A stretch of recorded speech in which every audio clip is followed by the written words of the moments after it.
Hello friends, welcome છે YouTube channel doctor ધરા જોશી પર।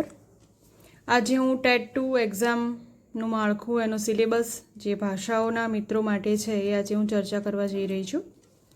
મારા આગળના વિડીયોમાં તમે વિભાગ 1નો ટોટલી એકદમ ડિટેલમાં સિલેબસની મેં ચર્ચા કરી હતી, જે તમે મારી ચેનલ પર જોઈ શકો છો। આ સિવાય મેં સામાજિક વિજ્ઞાન, ગણિત વિજ્ઞાન, એનો જે વિભાગ 2માં જે ટૉપિક આવે છે એની પણ ચર્ચા કરેલી છે, એનો પણ વિડીયો ચેનલ પર મૂકેલો છે।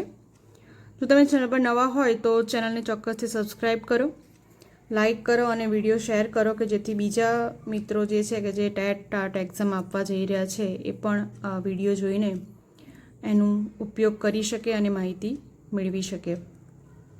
તો ભાષાના મિત્રો માટે ટેટ 2માં 4 ભાષા તૈયાર કરવાની હોય છે।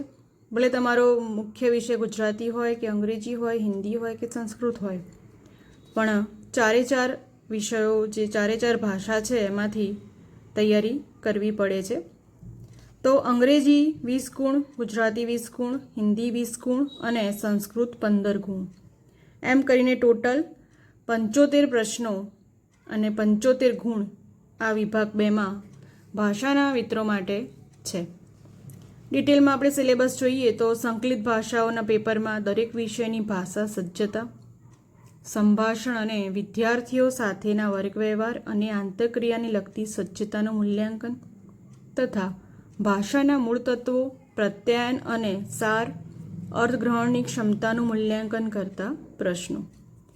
આ કસોટીમાં ધોરણ 6 થી 8ના ભાષા વિષયના અભ્યાસક્રમને આધારિત પ્રશ્નો, પરંતુ તેનું કઠિનતા મૂલ્ય અને સંબંધ ઉચ્ચ માધ્યમિક શિક્ષણ ધોરણ 12 સુધીનો રહેશે, એટલે કે ધોરણ 12 સુધીનું કન્ટેન્ટ તૈયાર કરવાનું રહેશે। સૌપ્રથમ આપણે જોઈએ ગુજરાતી ભાષા, જેના 20 ગુણ। ગુજરાતી ભાષા વિષય વસ્તુનું 15 ગુણ, એટલે કે કન્ટેન્ટ પૂછાશે 15 ગુણ અને પદ્ધતિશાસ્ત્ર એટલે કે મેથડ પૂછાશે 5 ગુણ। અંગ્રેજી ભાષા, એના પણ 20 ગુણ, એમાં વિષય વસ્તુ કન્ટેન્ટ 15 ગુણ અને પદ્ધતિશાસ્ત્ર 5 ગુણ। હિન્દી ભાષા પણ 20 ગુણ, જેમાં વિષય વસ્તુ 15 અને પદ્ધતિશાસ્ત્ર 5।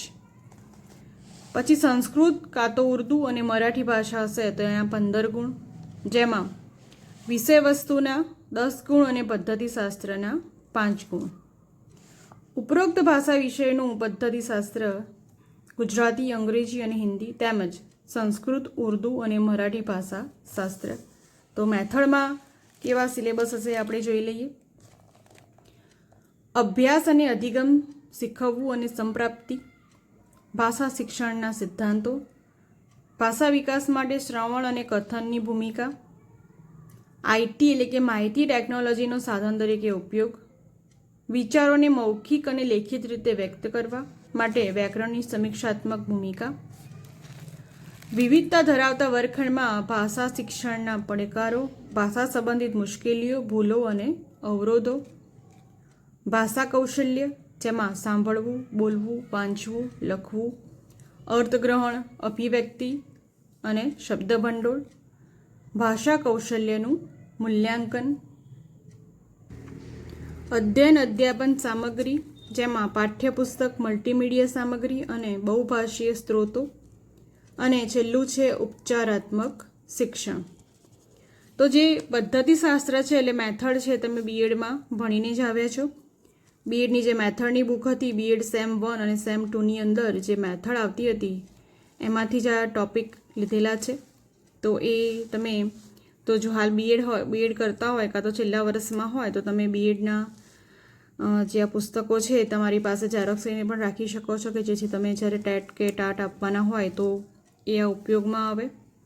આના સારા એવા ગુણ મળી જતા હોય છે, કારણ કે આના જે પ્રશ્નો હોય છે ખૂબ જ ઇઝી હોય છે। તમે એ ભણીને જ આવ્યા હોય તો ખૂબ જ ઇઝી થઈ જાય છે ને તૈયારી કરવાની। તો આ હતું ભાષાઓ માટેનું સિલેબસ ટેટ 2 વિભાગ 2, બરાબર। તો ભાષાના મિત્રોને ખ્યાલ આવી ગયો હશે કે તેમને 4 ભાષાઓની તૈયારી કરવાની હશે, એમાં કન્ટેન્ટ કેટલું પૂછાશે, મેથડ કેટલી પૂછાશે, એ બધી માહિતી તમે આજે મેળવી ચૂક્યા છો। તો મારા આ ચેનલ પર વિભાગ 1, પછી ગણિત વિજ્ઞાન, સામાજિક વિજ્ઞાન, નો સિલેબસ પણ મૂકેલો છે.